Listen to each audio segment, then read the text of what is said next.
Monsieur Rovec, bonjour, merci de nous recevoir pour cette interview. Vous vous appelez donc Albert Rovec, ça s'écrit comment Rovec? R-O-W-E-K. Et nous sommes à Nancy, dans le centre de la vieille ville de Nancy. Tout à fait. Et donc, vous êtes donc né en quelle année? Je suis né le 15 juillet 1927 à Nancy même. À Nancy même. Ah, très bien. Et donc, vous avez vécu votre jeunesse sur Nancy. Tout à fait. Alors donc, vos parents, qui étaient-ils?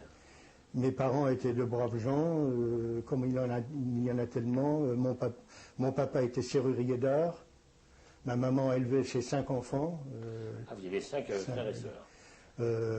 Il y avait Paul l'aîné, qui est toujours en vie. C'est le seul qui est resté avec moi, naturellement, parce que lui, à l'époque, était prisonnier de guerre. Lorsqu'il y a eu la guerre, il était soldat. Et lui, il est rentré des camps d'Allemagne, quoi, des stalags. Et ensuite, il y avait Estelle, qui était la deuxième, l'aînée des filles, Paulette, la deuxième fille, et Fanny, la plus jeune des filles, qui, elle, était née en 1924, qui avait donc 3 ans de plus que moi. J'étais le Benjamin de la famille. Bien, alors vous habitez donc Nancy, et je suppose que, tout à fait normalement, vous avez été à l'école. Oui, tout à fait. Alors, racontez-nous un petit peu. J'allais à l'école d'Idion, que vous devez connaître peut-être si vous êtes un ancien, à l'école d'Idion, qui se trouvait là, qui existe toujours d'ailleurs, d'Idion-Rographe, quoi. Mes sœurs allaient à l'école Rographe, et bon, bah, ma foi, jusqu'à la guerre, quoi. J'ai passé mon certificat d'études juste l'année avant la guerre, peu de temps, en 1939. J'ai passé mon certificat d'études au mois de juin 1939. J'avais pas tout à fait à l'époque 13 ans, quoi, puisque... oui, c'est ça. Attendez, je calcule, je ne sais plus, non, j'avais... 12 ans et demi. 12 ans, voilà, j'avais 12 ans et demi, voilà. Alors, dites-nous un petit peu comment ça se passait dans cette école, comment étaient les instituteurs, le directeur, vos copains, vos copines, comment c'était, racontez-nous un petit peu. Bah, c'est pas très facile, j'ai pas beaucoup de souvenirs, hein. Je me souviens très bien de ce qu'on appelait le père Henri, le directeur de l'école, qui était mon professeur, et qui était vraiment un brave homme, un homme extraordinaire, d'une gentillesse inimaginable, et que tout le monde adorait. Même j'étais ce qu'on appelle censé aller dans une école où, disons une école de voyous peut-être, quoi, parce que c'était le quartier Clodion, vous savez. Bon, ben, mais enfin, avec le père Henri, comme on dit, ça se passait assez bien, quoi. Hein, il était très aimé, quoi. Et je me souviens même que il avait pris sa retraite l'année de mon certificat d'études, je crois, oui. Et ensuite, j'ai continué à l'école parce que il y avait ce qu'on appelle à l'époque le premier ordre. J'étais censé passer le premier ordre, et lui n'était plus comme ça a été le début de la guerre, il a rempli comme on dit, voilà, il a continué à assumer ses fonctions d'instituteur et de directeur de l'école d'Idion, quoi. Autrement, des copains, j'en avais bien sûr, des noms, je me rappelle par exemple que il y avait des gens de la communauté juive qui allaient à cette école, Pierre Tikosinski par exemple, peut-être que vous connaissez, Georges Lehmann, ses frères, enfin beaucoup d'autres, hein, Georges Lehmann qui a été déporté également, quoi. Et bon, enfin, c'est à peu près tout ce que je peux dire de cette époque-là, quoi. J'ai passé mon certificat d'études avec mention bien. C'est tout, quoi.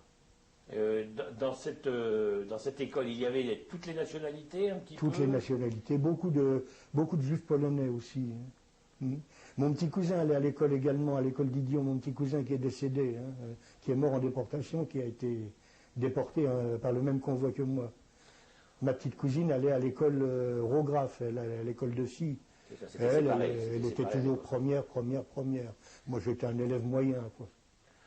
On va revenir un petit peu vers vos parents. Vos parents étaient nés en France? Non, mes parents sont nés en Pologne. Ah oui? À quel endroit? À Siedlce. Ça se trouve c'est ce qu'on appelle le Palatinat de Lublin. Je ne sais pas si ça existe encore à l'époque. Hein, mon père est né à Sielz, ma maman est née à Sielz, mon frère est né, et mes deux sœurs les plus âgées, c'est-à-dire Paulette et Estelle. Ma sœur Fanny, qui est du 20 avril 1924, est née à Nancy également. Donc mes parents ont dû arriver en France, je crois, vers 1920, je crois approximativement. De même que mes cousins et cousines. Est-ce que vous savez pourquoi ils sont venus en France? Est-ce que vous avez une idée? Non, ils sont venus, je pense, parce que pour raison de racisme, je pense. Hein. Vous savez qu'il y avait pas mal de racisme en Pologne à l'époque-là. Hein. Bon, ils ont pensé trouver un pays d'accueil où ils ne seraient pas en but au racisme. Il y en a eu un peu, mais enfin, il y en a. À l'époque, on nous disait même des fois sale juif, sale polac. Mais enfin, c'était, vous savez, à prendre, à mettre entre parenthèses tout de même. C'était, dans l'ensemble, moi, j'ai pas trop à me plaindre. J'avais de bons copains dans tous les milieux, qu'ils soient du milieu israélite ou du milieu catholique ou tout. J'avais de très bons copains. Hein. Vous disiez que votre père était donc serrurier. Il a trouvé du travail en arrivant en France? Il a trouvé du travail. Il travaillait, je ne me rappelle plus du nom de cette entreprise. Il travaillait, c'était une entreprise qui se trouvait derrière sur le boulevard de la Pépinière. Je ne me rappelle plus du nom. Elle n'existe plus maintenant. Hein. Et ensuite, disons, il a pris sa retraite et il a pris une petite boutique sur le marché de Nancy. Un étal. Un étal, voilà, ce qu'on appelle un étal. Oui. Et il vendait quoi? Qu'est-ce qu'il vendait? Il vendait de la bonneterie. Ah, voilà, il vendait de la bonneterie, des chaussettes, enfin, un tas de trucs comme ça. Quoi. Est-ce que vous avez souvenir d'autres parents ou que vous avez pu connaître, des grands-parents, des tantes, des oncles? Ah non, j'avais qui habitait Nancy également. J'avais mon cousin et ma cousine et mes petits cousins et petites cousines qui habitaient au 31 rue des Ponts. C'était les seuls qui avaient dû émigrer à peu près à la même époque. Et il s'appelait comment? Il s'appelait Rosner. R-O-Z-N-E-R. Léa Rosner, née Kozienieska, fille de Kozienieska et de fille Rovek, et qui était donc ma cousine, était née à Sietz également. Nissem Rosner, son mari, donc mon cousin par alliance, était né à Lask, si je me rappelle bien, Lask, en Pologne aussi. Et ils ont dû émigrer à la même époque. Hein. Je sais que j'avais de la famille Kozieniska en Afrique du Sud, un cousin qui venait nous voir de temps en temps. Je ne sais pas ce qu'il est devenu, je l'ai perdu de vue. Et je dois avoir également de la famille, je pense, aux États-Unis, encore pas beaucoup. Je pense à Chicago ou quelque chose, il doit y avoir des Rovek. Hein. Mais ils ne nous ont pas contactés après la guerre, nous n'avons pas... Enfin, je ne sais pas comment expliquer ça. Ils n'ont pas cherché à demander ce qu'on était devenus, quoi, voilà. Vos parents et vous-même étiez d'un milieu religieux, vous alliez à la synagogue? Oui, religieux, ni plus ni moins. Nous fêtions, oui. Traditionnalistes. Nous allions, oui, traditionnalistes. Nous allions à la Choule rue des Ponts, au 55 rue des Ponts. Nous y allions régulièrement, oui, pour les fêtes, Purim, Rosh Hashanah, enfin toutes les fêtes, mais sans plus. Hein. Quelle langue parlez-vous?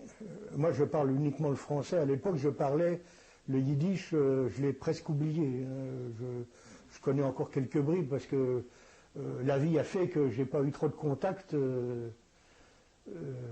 Mon travail faisant, tout ça, j'ai pratiquement oublié.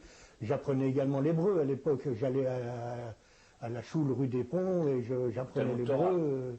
Oui. Maintenant, bon, un peu oublié. Je vous avouerai franchement que j'ai perdu le contact. J'ai perdu foi un peu à la religion, quoi. Voilà. Il faut que je dise ce qui est, quoi.